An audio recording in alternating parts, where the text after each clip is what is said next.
Hi friends, welcome to our channel. ఈ మీమాంససుడు ఏదో గమనికలు చెప్తున్నాడు, విందాం ఒకసారి. గమనిక ఏంటంటే, నేను లాస్ట్ పాడ్కాస్ట్లో చాలా క్లియర్గా చెప్పాను. మీరు బిల్ క్యాన్సిలేషన్ చేసి పిచ్చి పిచ్చి ఈ పనులు చేసి నన్ను ఆపలేరు అని. అది స్టిల్ మీకు అర్థం కావట్లేదు.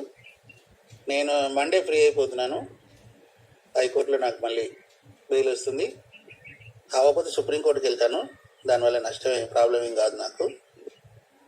మీరు నేను ఇంతకుముందు పాడ్కాస్ట్లో చెప్పినట్టుగా మీరు అది అర్థం చేసుకొని అది నమ్మితే వీ కెన్ గో ఫర్దర్.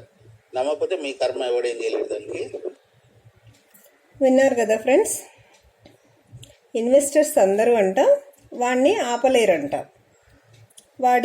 వాడికంట వాడు మండే ఫ్రీ అయిపోతున్నాడంట. హైకోర్టులో బెయిల్ వస్తుందంట. ఈరోజు ఫ్రైడే, సో మండే బెయిల్ వచ్చేసింది అనమాట. బెయిల్ వచ్చేసి వీడు సమాజంలో తిరుగుతున్నాడు, ఇప్పుడు పరారీలో లేడు అని అందరూ అనుకుంటున్నారు. మరి వీడు మండే తర్వాత ఫ్రీ అయిపోయిన తర్వాత వీడియోలు చేయాలి కదా. ఏమ్రా, నువ్వు ఫ్రీ అయిపోయావు కదా హైకోర్టులో. ఇంకో మాట ఏం చెప్పాడు, ఒకవేళ హైకోర్టులో బెయిల్ రాకపోతే సుప్రీంకోర్టుకి వెళ్తాను. సుప్రీంకోర్టుకి ఏమ్రా, నువ్వు ఎక్కడికైనా వెళ్తావు. నీ దగ్గర డబ్బులు లేకపోతేనే కదా లాయర్లకు ఇయటానికి. 20 కోట్ల స్కామే చేసావు కదా. నువ్వు ప్రీవియస్ వీడియోలో చెప్పావు కదా, లాయర్లకు ఇప్పటివరకు 80 లక్షలు ఖర్చు పెట్టానని.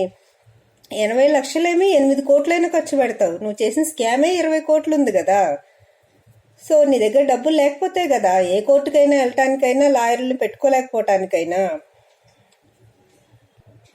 అంటే వీడు బెయిల్ క్యాన్సిల్ అవ్వటం ఇన్వెస్టర్స్ చేసిన పిచ్చి పిచ్చి పనులు అని వీడు చెప్తున్నాడు. అంటే ఏంట్రా, నువ్వు ప్రీవియస్ లాస్ట్ ఇయర్ జైలుకి వెళ్ళి జైలు నుంచి మళ్ళీ బెయిల్ మీద బయటకు వచ్చి నీ ఇష్టం వచ్చినట్టు నువ్వు మళ్ళీ ట్రైనింగులు చేసుకుంటూ జనాన్ని ఇంకా ఆల్రెడీ మోసం చేసిన వాళ్ళు చాలక ఇంకా కొత్త కొత్త మోసాలు చేసుకుంటూ నీ ఇష్టానికి నువ్వు ఊరేగుతూ ఉంటే, ఇన్వెస్టర్స్కి డబ్బులు ఇవ్వకుండా నీ ఇష్టానికి నువ్వు బతుకుతూ ఉంటే ఇన్వెస్టర్స్ అందరూ నోరు మూసుకొని కూర్చోవాలా నీ గురించి పట్టించుకోకుండా? అలా ఉండటానికి ఇన్వెస్టర్స్ అందరూ ఇవి కష్టార్జితం, వాళ్ళు నీతిగా నిజాయితీగా సంపాదించిన డబ్బులు అవి. నీలాగా స్కాములు చేసి సంపాదించిన డబ్బులు కాదురా. పోతే పోయి నీలే, మళ్ళీ మనం కొత్త స్కాములు చేసుకుందాం అనుకోవటానికి నీలాంటి వాళ్ళు కాదు ఇన్వెస్టర్స్. ఇంకా ఏంట్రా వాగుతున్నావు, ఇన్వెస్టర్స్ని మీ కర్మ అంటున్నావా? ఒరే, నీకు ఇంత జరిగినా సరే ఇప్పటికి కూడా బుద్ధి జ్ఞానం అనేవి నీకు 1% కూడా రాలేదు అనేది అందరికీ తెలుస్తుంది. ఇన్వెస్టర్స్ని ఇట్లా మాట్లాడుతున్నావా, నోటికొచ్చినట్లు వాగుతున్నావు. ఇప్పుడు నీ పాపం పండటం స్టార్ట్ అయింది.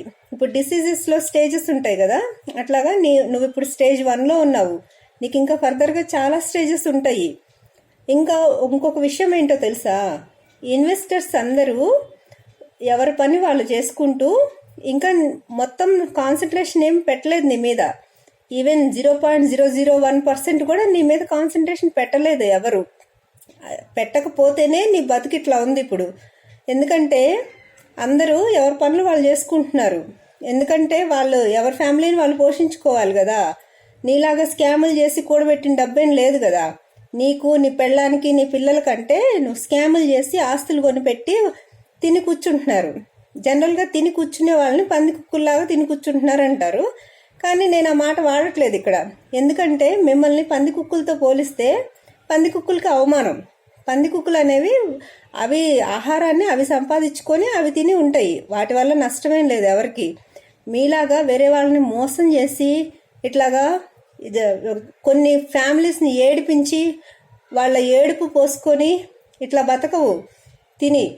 అందుకని నేను ఇదివరకు వీడియోలోనే చెప్పాను, వీళ్ళని, ఈ చెత్త ఫ్యామిలీలో ఉన్న మెంబర్స్ని, భూమి మీద ఉన్న ప్రాణం ఉన్న కానీ ప్రాణం లేని కానీ ఏ వస్తువుతో కానీ ఏ జీవితో కానీ పోలిస్తే మనం వాటిని అవమానించినట్లయిద్ది. మీరంటే 20 కోట్లు స్కామ్ చేసి తిని కూర్చుంటున్నారు, దొర్లుతున్నారు కదా. కారులో తిరుగుతున్నారు, లాయర్లకి ఖర్చు పెడుతున్నారు, కోర్టులకు తిరుగుతున్నారు.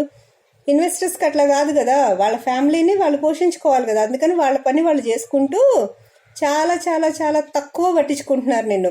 నువ్వు ఇలాగా పిచ్చి పిచ్చి వాగుడు నోటికొచ్చినట్లు వాగేవనుకో ఇన్వెస్టర్స్ని, వాళ్ళకి కానీ మండిందనుకో మొత్తము కొన్ని రోజులు వాళ్ళ పనులు పక్కన పెట్టి, నువ్వేదో మొన్న చెప్తున్నావు కదా నీ రిసార్ట్స్ని పక్కన పెట్టి ఇదే పని మీద కూర్చుంటానని. ఒరే నువ్వొక్కడివి కాదురా, ఇన్వెస్టర్స్ అందరూ 100% కొన్ని రోజులు వాళ్ళ పనులు పక్కన పెట్టి వీడి సంగతి ఏందో చూద్దాము అని కానీ అనుకున్నారు అంటే నువ్వెక్కడుంటావో ఒక్కసారి ఆలోచించుకో. So be careful. నేను ఖచ్చితంగా వార్నింగే ఇస్తున్నాను నీకు.